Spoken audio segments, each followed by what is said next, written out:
The arrival of the Galactic Confederation. The vast expanse of space rippled and tore as the Galactic Confederation's flagship, the Eternal Horizon, emerged from hyperspace. Its sleek, silver hull gleamed in the light of Earth's sun, dwarfing the planet's moon as it decelerated into a stable orbit. Aboard the bridge, Admiral Zaruk of the Tessanian species stood tall, his four arms crossed behind his back as he gazed at the blue-green world below. "Primitive," he muttered, his voice a low rumble that resonated through his throat sacs. Yet another backwater planet to bring into the fold. His second-in-command, Sub-Commander Vexera, approached with a datapad. "Admiral, our scans confirm the humans have achieved spaceflight, but their technology is centuries behind our own. They've barely colonized their own moon." Zaruk's upper eyes blinked in amusement while his lower pair remained fixed on the view screen. "As expected, open a channel to their leaders. It's time to welcome them to the galactic community." Within minutes, the main view screen flickered to life, revealing a diverse group of humans seated around a large table. At the center sat a woman with dark skin and sharp eyes, her posture radiating authority. "I am President Amara Chen of the United Earth Alliance," she announced, her voice steady despite the momentous occasion. "On behalf of humanity, we welcome you to our solar system." Zaruk inclined his head slightly, a gesture of acknowledgement rather than respect. "I am Admiral Zaruk of the Galactic Confederation. We have come to offer Earth membership in our vast alliance of worlds. Your planet will benefit greatly from our advanced technology and protection." President Chen's expression remained neutral. "We appreciate your offer, Admiral. However, Earth has its own unique culture and sovereignty. We would be interested in diplomatic relations and cultural exchange, but we are not seeking to become a subject world." The Admiral's upper eyes narrowed. "You misunderstand, President Chen. This is not a negotiation. The Confederation's protection comes with certain obligations.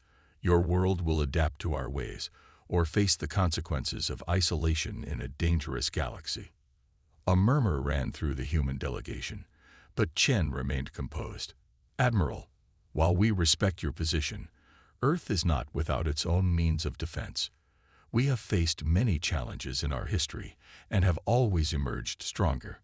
Perhaps we could arrange a demonstration of our capabilities." Zaruk let out a throaty chuckle. "A demonstration? Very well. We will humor your request. Prepare your finest warriors and weapons. In 3 of your Earth days, we will witness this demonstration." As the transmission ended, Vexera turned to the Admiral.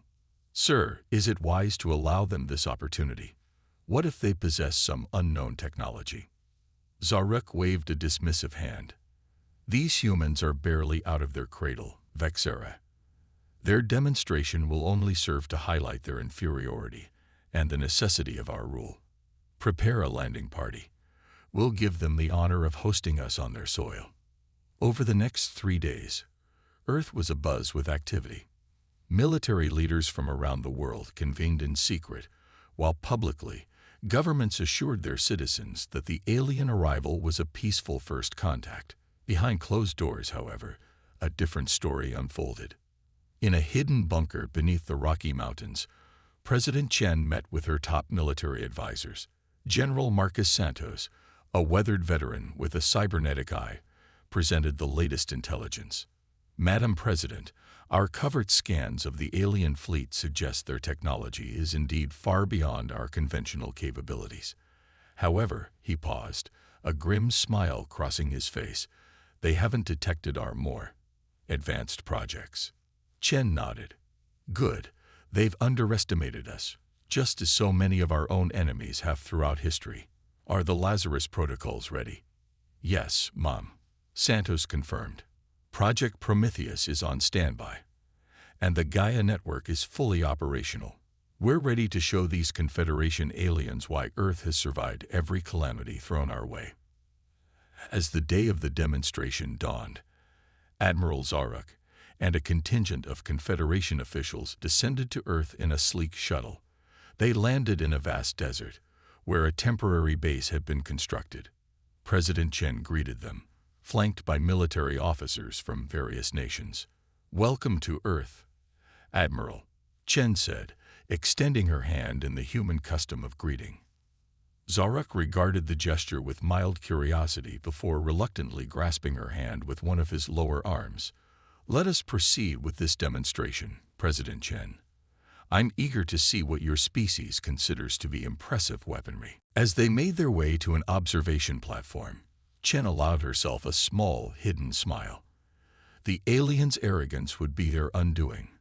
Earth had faced extinction-level events, fought wars that scared the planet, and still emerged victorious.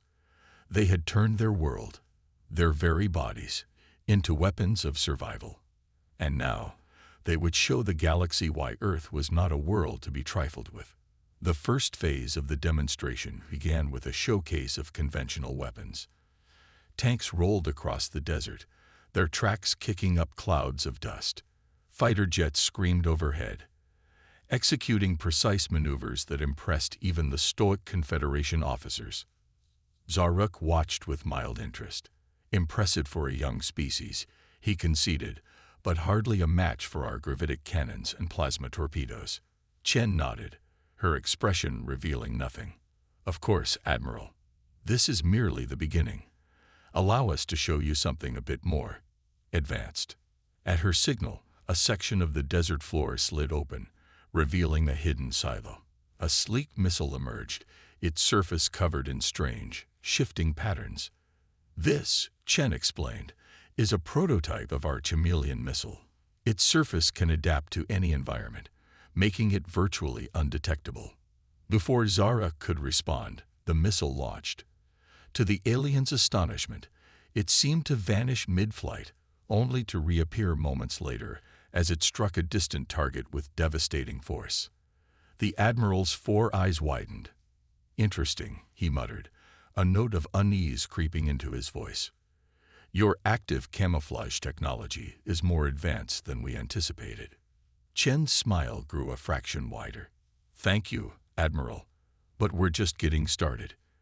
As the demonstration continued, the humans revealed increasingly sophisticated weapons. Force fields that could withstand tremendous energy barrages, handheld railguns that fired projectiles at hypersonic speeds, and powered exoskeletons that enhanced soldiers' strength and speed to superhuman levels.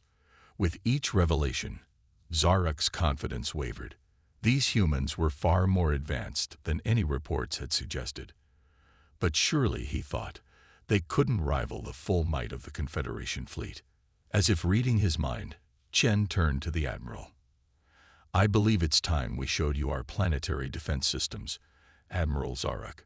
If you please direct your attention to the sky."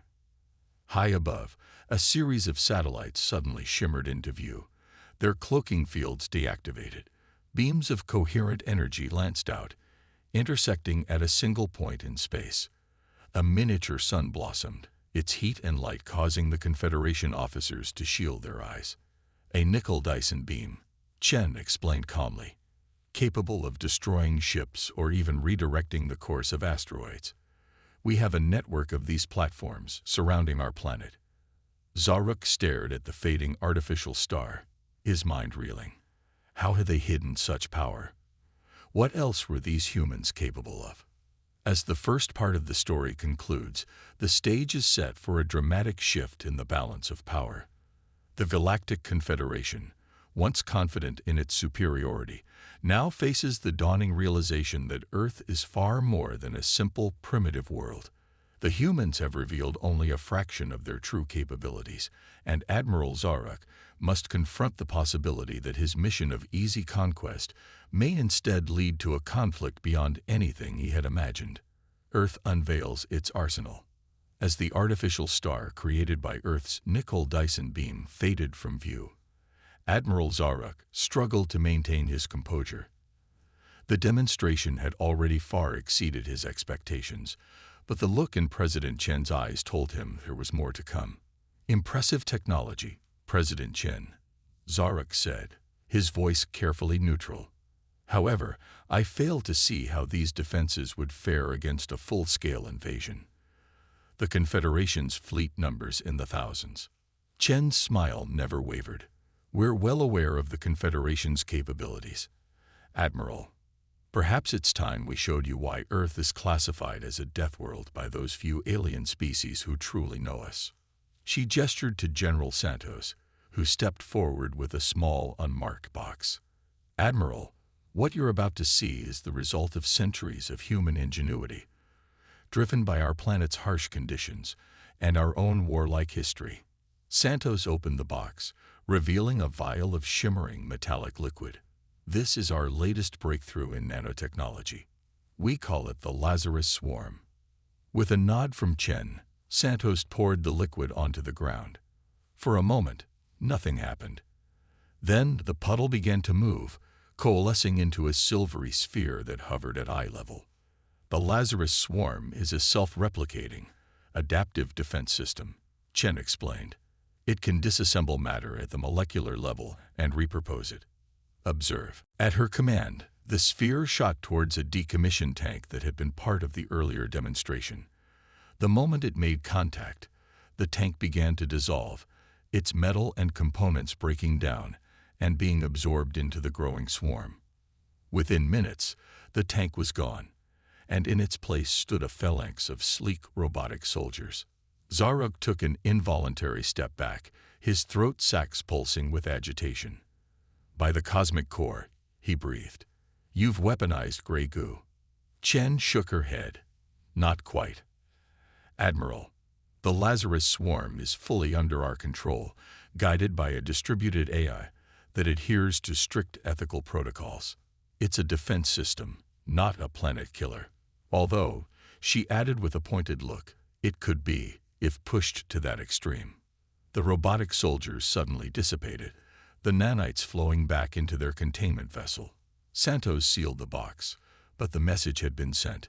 Earth could, if necessary, convert an entire invasion fleet into its own defense force in a matter of hours.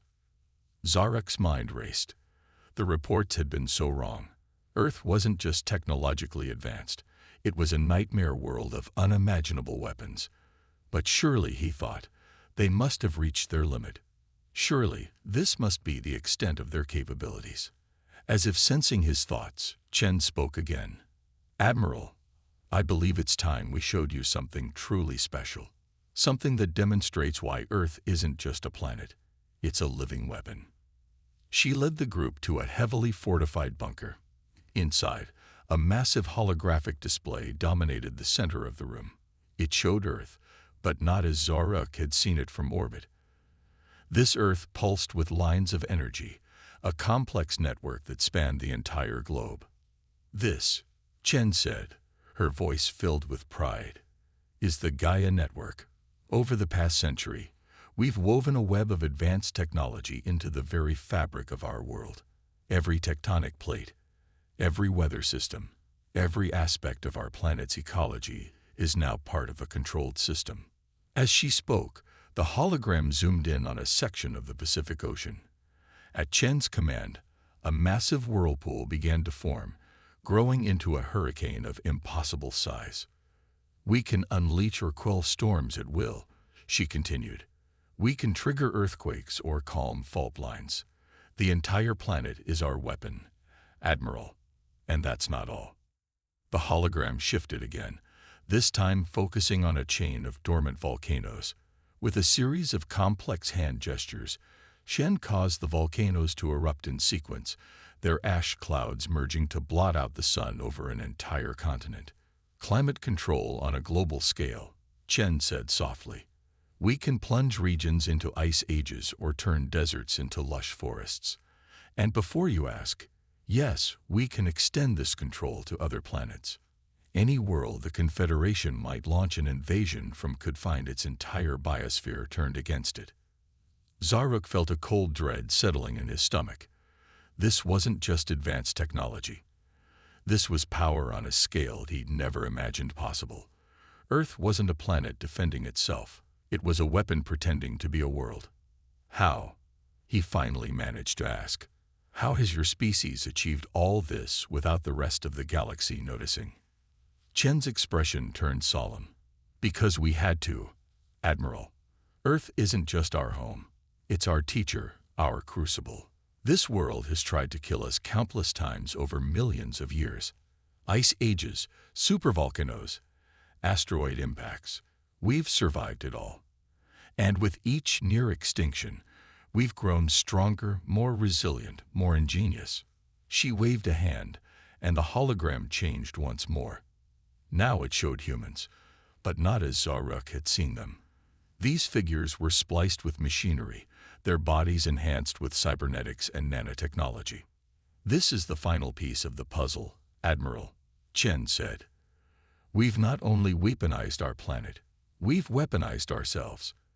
Every human you've seen, including me, is capable of feats that would seem impossible to most species.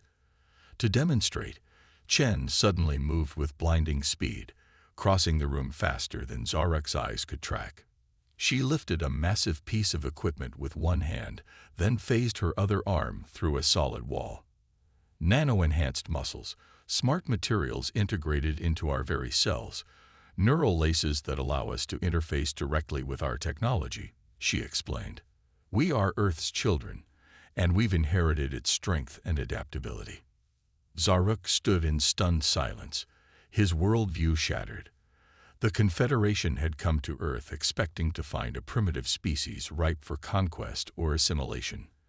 Instead, they had stumbled upon a civilization that had turned an entire planet, and themselves, into a weapon of unimaginable power. Why show us all this? Zaruk finally asked, his voice barely above a whisper. Why not simply destroy our fleet the moment we arrived? Chen's expression softened slightly. Because despite everything you've seen, Admiral, we are not conquerors. We don't seek conflict. All of this, every weapon, every enhancement, was born out of a need to survive. We're showing you this as a warning, yes, but also as an invitation. An invitation, Zaruk echoed, confusion evident in his voice. Chen nodded. An invitation to reconsider the nature of our relationship. The Galactic Confederation has much to offer, as do we. Instead of conquest or subjugation, we propose an alliance. Think of what our two civilizations could achieve together. As the implications of Chen's words sank in, Zaruk found himself at a crossroads. The mission parameters he'd been given suddenly seemed woefully inadequate. The Confederation's usual tactics of intimidation or overwhelming force were worse than useless here. They were potentially suicidal. Yet, the possibility Chen offered was tantalizing. An alliance with Earth could reshape the balance of power in the galaxy. But could the Confederation trust a species with such destructive potential? Could Earth trust them? As Part 2 draws to a close, Admiral Zaruk faces a decision that will shape the future of both Earth and the Galactic Confederation. The true nature of humanity and their Deathworld has been revealed, and the stage is set for a dramatic shift in the cosmic order. The question now is not whether Earth will join the galactic community, but on whose terms, and whether the rest of the galaxy is prepared for the rise of this terrifying, awe-inspiring new power. The Deathworld Unleash. Admiral Zaruk stood motionless, his four eyes blinking in rapid succession as he processed the magnitude of what he had witnessed. The bunker's air felt thick with tension, the hum of advanced technology, a constant reminder of the power that surrounded him. President Chen watched the alien carefully, her enhanced senses picking up subtle changes in his body language that would be imperceptible to normal humans. Admiral, Chen said, breaking the heavy silence, I understand this is a lot to take in. Perhaps a demonstration of our planetary defense systems in action would help clarify our position in the galactic arena. Zaruk's throat sacs pulsed with a mix of anticipation and dread. What exactly did you have in mind, President Chen? A ghost of a smile played on Chen's lips. With your permission, we'd like to show you how Earth would respond to a full-scale invasion attempt. The Admiral hesitated for a moment before nodding his assent. Chen turned to General Santos, who activated a complex sequence on a nearby console. The holographic display shifted, showing Earth from an orbital perspective. Suddenly, hundreds of red dots appeared, representing a massive invasion fleet. This simulation is based on the most likely attack patterns of the Confederation fleet, Santos explained. We've been analyzing your ship movements since you entered our solar system. Zarok's upper eyes widened in surprise. They had been under surveillance the entire time, and his best stealth systems hadn't detected a thing. As the simulated invasion began, Earth's defenses sprang to life. The nickel-Dyson beam satellites they had seen earlier formed an interlocking network, creating a web of destructive energy that vaporized the first wave of ships. But this was just the beginning. The hologram zoomed in on Earth's atmosphere, where swarms of microscopic robots formed a shield, dissipating energy weapons and disintegrating physical projectiles. Any ships that managed to penetrate this far found themselves attacked by weaponized weather systems, hurricanes that could tear apart capital ships, lightning strikes of unimaginable power that overloaded shield systems. As you can see, Chen narrated, her voice calm despite the apocalyptic scene playing out before them. Our planetary defenses are designed to work in concert. Each system reinforces the others, creating a multi-layered protection that adapts to any threat. The simulation continued, showing Confederation ground forces attempting to land. The moment they touched Earth's surface, the very ground beneath their feet became their enemy. Tectonic weapons caused localized earthquakes, opening fissures that swallowed entire battalions. Volcanoes erupted on command, burying landing zones in lava and ash. But the true horror, from Zarok's perspective, came when the simulation showed the deployment of the Lazarus Swarm. The nanite weapon they had seen earlier now blanketed entire continents, disassembling invading forces and converting them into more defenses. It was a scene of utter annihilation, a war where every fallen enemy only made Earth stronger. By the cosmic core, Zarok whispered, his voice hoarse. You've turned your entire planet into a doomsday device. Chen shook her head. Not a doomsday device, Admiral. A survival mechanism. Everything you see here, every weapon and defense, was born out of necessity. Earth has tried to kill us countless times over millions of years. We've simply learned to harness its power instead of falling victim to it. The hologram shifted again, this time showing human defenders. But these were unlike any soldiers Zarok had ever seen. They moved with impossible speed and grace, their bodies seeming to shift and adapt to every situation. Some phased through solid matter, others controlled the elements themselves, wielding fire, ice, and lightning as naturally as breathing. And this, Chen said, a note of pride in her voice, is humanity itself. We are the ultimate product of our Deathworld. Our bodies are enhanced by nanotechnology, our minds linked to vast AI networks. We can adapt to any environment, survive conditions that would kill most species instantly. Zarok watched in awe and terror as the simulated human defenders single-handedly turned the tide of the invasion. They were unstoppable, unkillable, a force of nature given form and purpose. As the simulation concluded, showing the utter defeat of the invasion force, Chen turned to Zarok. This is why we survive, Admiral. This is why Earth is not a world to be conquered, but a power to be reckoned with. The alien admiral was silent for a long moment, his mind reeling from the implications of what he had seen. When he finally spoke, his voice was barely above a whisper. If you possess such power, why reveal it to us? Why not simply destroy our fleet and be done with it? Chen's expression softened slightly. Because destruction is not our goal, Admiral. Survival is. We've fought tooth and nail for every advancement, every adaptation.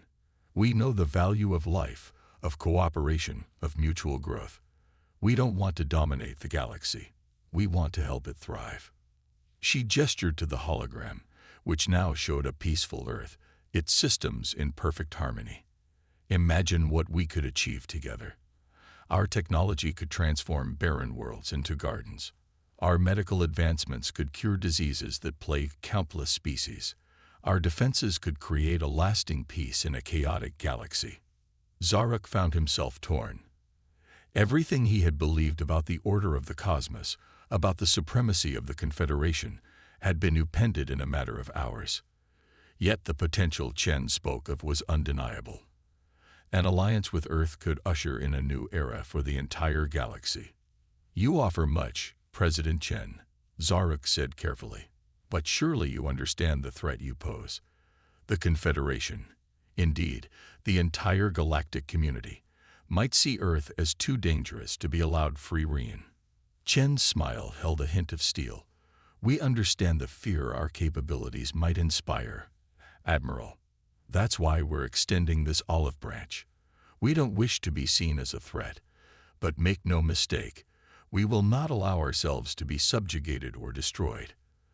The choice before you is simple: alliance or isolation." As she spoke, the hologram shifted one last time, showing two possible futures. In one, Earth and the Confederation worked together, transforming dead worlds into thriving ecosystems, advancing science and culture to new heights. In the other, Earth stood alone, a shining blue marble surrounded by an impenetrable defense network, forever cut off from the galactic community. "The decision, ultimately, is yours," Chen concluded. "Will the Confederation embrace a new paradigm, or cling to old fears?" Zaruk stared at the twin images of the future, the weight of his choice pressing down upon him. In this moment, he knew the fate of not just Earth or the Confederation, but the entire galaxy hung in the balance. As Part 3 comes to a close, the true nature of Earth as a death world has been fully revealed, and with it the awesome potential and terrible power of humanity. The stage is set for a decision that will reshape the cosmic order, leaving Admiral Zaruk to grapple with a choice that will echo across the stars for generations to come. Admiral Zaruk's dilemma. The tension aboard the Eternal Horizon was palpable as Admiral Zaruk materialized in the ship's teleportation chamber. His senior staff, who had been anxiously awaiting his return, immediately noticed the change in their commander. The usual confident set of his shoulders was gone, replaced by a slump that spoke of a heavy burden. "Admiral, are you all right?" Sub-Commander Vexera asked, her voice laced with concern. "What happened down there?" Zaruk's four eyes blinked slowly, focusing on his second-in-command. "Assemble the War Council immediately," he said, his voice hoarse. "What I've seen, what I've learned, it changes everything." Within minutes, the ship's highest-ranking officers were gathered in the Strategic Command Center. The room buzzed with nervous energy as Zaruk recounted the demonstrations he had witnessed on Earth's surface. With each revelation, the mood shifted from disbelief to fear to awe. "Impossible," muttered Chief Science Officer Krell, his tentacles writhing in agitation. "No species could advance so quickly without us noticing. Our intelligence networks have failed us completely," Zaruk cut in. "The humans have not only matched our technology in many areas, they've surpassed it in others. Their mastery of planetary engineering and nanotechnology is terrifying." He activated the room's holographic projector, displaying the simulations of Earth's defenses that President Chen had shown him. The assembled officers watched in stunned silence as the planet repelled a full-scale Confederation invasion with ease. "By the cosmic core," whispered Vexera, "they've turned their entire world into a weapon." Zaruk nodded grimly. "Not just their world. Themselves as well. The humans have enhanced their bodies and minds to a degree I wouldn't have thought possible. They're practically a new species." The room erupted into chaos as the implications sank in. Some officers argued for an immediate retreat, others for a preemptive strike to neutralize the Earth threat before it could spread. Zaruk let the debate rage for a few moments before raising all four of his hands for silence. "We face a choice," he said, his voice cutting through the din. "President Chen has offered us an alliance, a chance to work together, to benefit from Earth's advancements, and to help shape a new galactic order." "An alliance?" scoffed Krell. "With these monsters? Admiral, surely you can't be considering this. They're too dangerous to be allowed free rein in the galaxy." Zaruk's upper eyes narrowed. And how do you propose we stop them? Krell, you've seen their capabilities. Any attempt to subjugate or destroy Earth would likely end in our own annihilation. We could quarantine them, suggested Security Chief Mora, her exoskeleton clicking nervously. Use our superior numbers to blockade their system, cut them off from the rest of the galaxy. And then what? Countered Vexera. Leave a powder keg of resentment and advanced technology to fester. How long before they break out, more angry and more powerful than ever? The debate raged on, with the council split between those who saw Earth as an existential threat and those who recognized the potential benefits of an alliance. Zarek listened to all sides, his mind churning with the weight of the decision before him. As the arguments began to circle back on themselves, Zarek raised a hand for silence. There's another factor to consider, he said quietly. The humans know about us now. If we reject their offer of alliance, if we try to isolate or attack them, we risk pushing them towards a path of conquest. He gestured to the holographic display, which now showed Earth's solar system. Think about it. They've achieved this level of technology while confined to a single planet. What will they be capable of once they begin to expand? Do we want to face a human empire a century from now, one born out of fear and resentment towards the rest of the galaxy? The room fell silent as the implications sank in. Zarek continued, his voice gaining strength. On the other hand, an alliance with Earth could usher in a new golden age for the Confederation. Their terraforming technology could make barren worlds habitable. Their medical advancements could save countless lives across our territories. Their defenses could help us maintain peace in even the most unstable sectors. Vexera nodded slowly. It's a risk either way, Admiral. But perhaps the greater risk lies in rejecting them. And what of our standing in the galactic community? Asked Mora. How will the other powers react when they learn we've allied ourselves with such a potentially destructive force? Zarek's throat sacs pulsed as he considered the question. They'll be afraid, at first. But in time, they'll see the benefits. We have a chance to reshape the balance of power, to create a lasting peace built on mutual strength and respect. As the discussion continued, Zarek found his own doubts and fears giving way to a growing sense of possibility. Yes, Earth was dangerous. Yes, the humans had the potential to be a terrifying enemy. But they could also be the most powerful allies the Confederation had ever known. Hours passed as the War Council debated, analyzed, and argued. Slowly, a consensus began to emerge. An alliance with Earth was not just the safest option. It was potentially the most beneficial one for the entire galaxy. As the meeting drew to a close, Zarek stood at the head of the table, his posture once again radiating authority. We came to this system expecting to find a primitive world ripe for conquest, he said. Instead, we've discovered a civilization that could be our greatest ally or our most formidable enemy. The choice before us will shape the future of not just the Confederation, but the entire galaxy.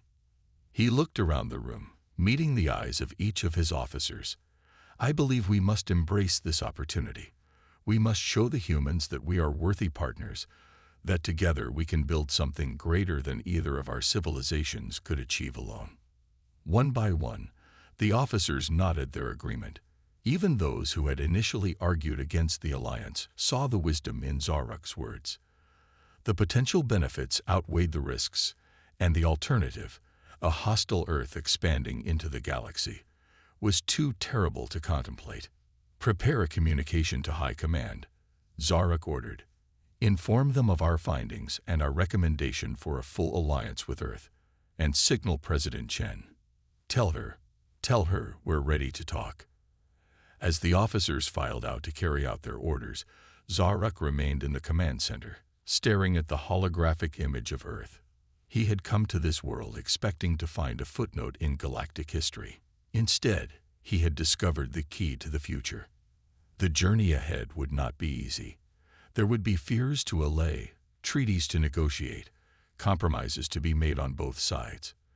But as he contemplated the possibilities, Zarek felt a sensation he hadn't experienced in years. Hope. The age of Confederation dominance was over. The era of human-alien cooperation was about to begin, and the galaxy would never be the same again. As Part 4 concludes, the stage is set for a monumental shift in the cosmic order.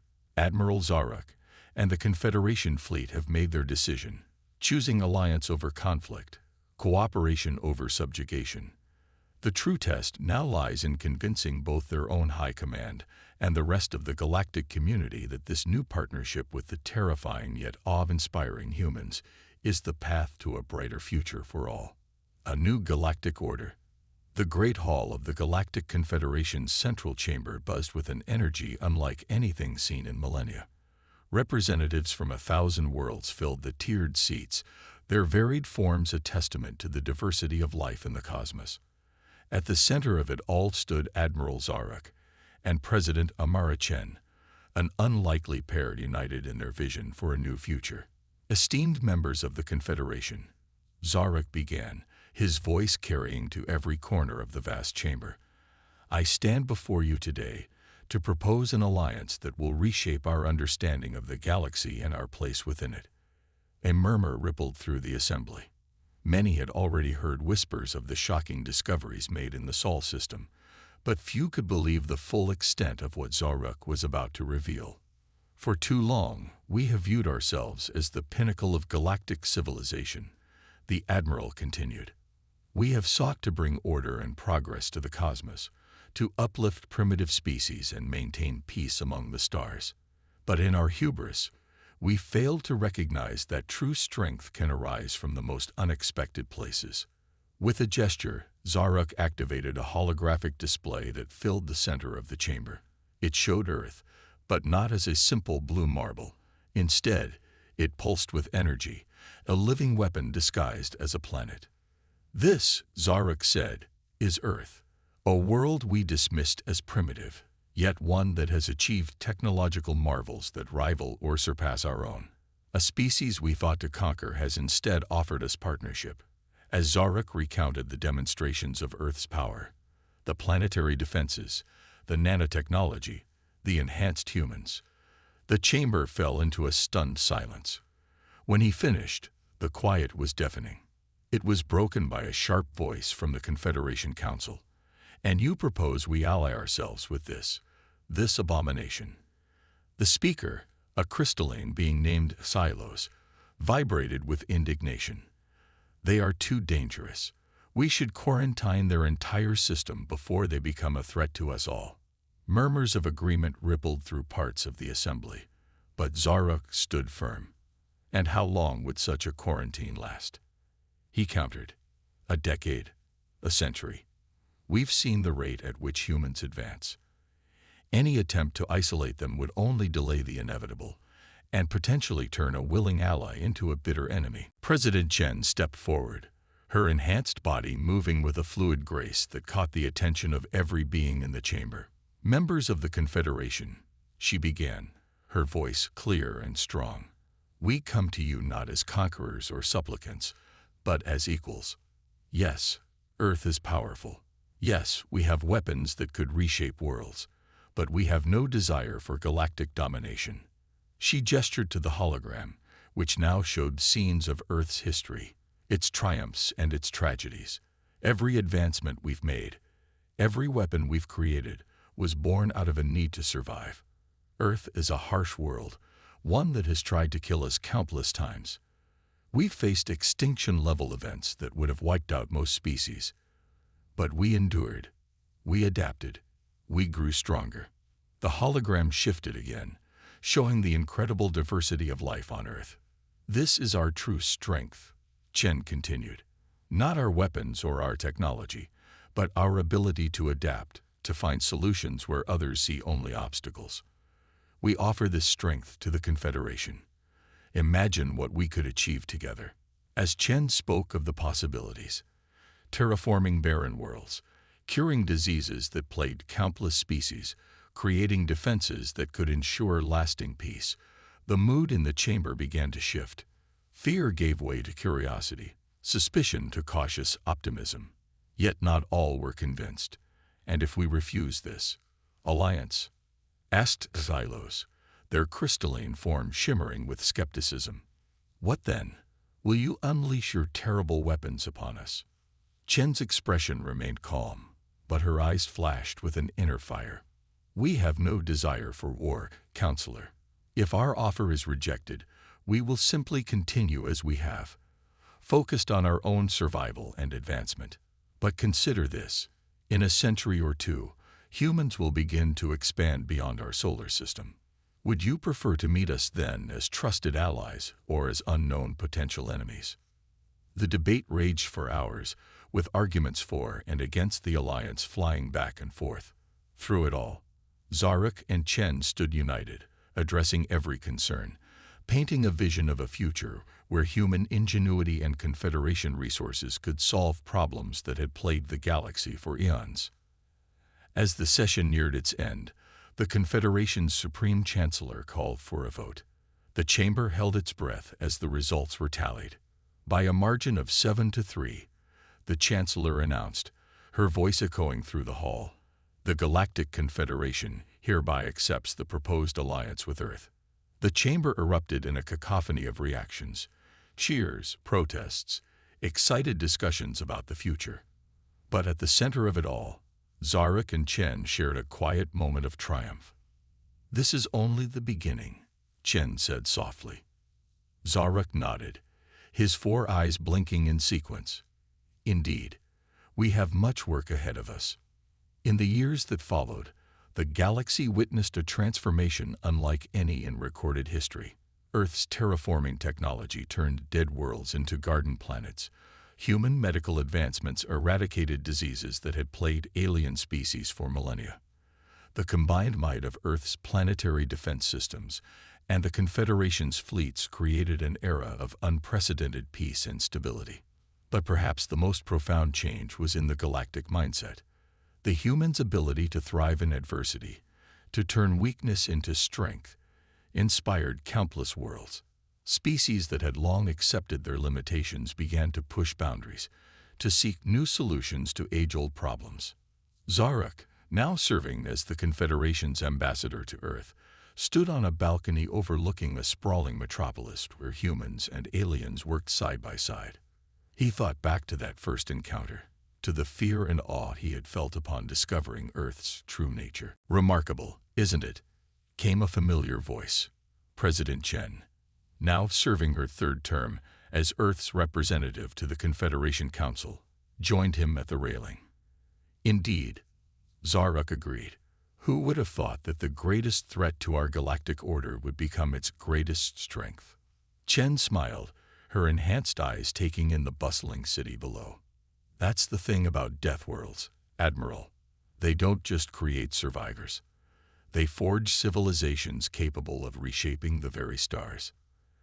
As they stood there, watching the sun set on a new era of galactic cooperation, both leaders knew that the journey was far from over. Challenges would arise, new threats would emerge. But for the first time in cosmic history, the galaxy faced the future not with fear, but with hope. Hope born from the unlikely alliance between a vast interstellar empire and a small blue world that refused to die. The story of humanity's emergence onto the galactic stage was just beginning, and the universe would never be the same again. As our tale concludes, we see the fruition of the momentous decision made by Admiral Zarek and the Confederation. The alliance between Earth and the Galactic Confederation has ushered in a new age of progress, peace, and possibility. The terrifying potential of humanity's Deathworld-born innovations has been transformed into a force for positive change throughout the cosmos. This ending leaves open the possibility for future challenges and advancements, ensuring that the legacy of Earth's unexpected rise to galactic prominence will continue to shape the destiny of countless worlds for generations to come.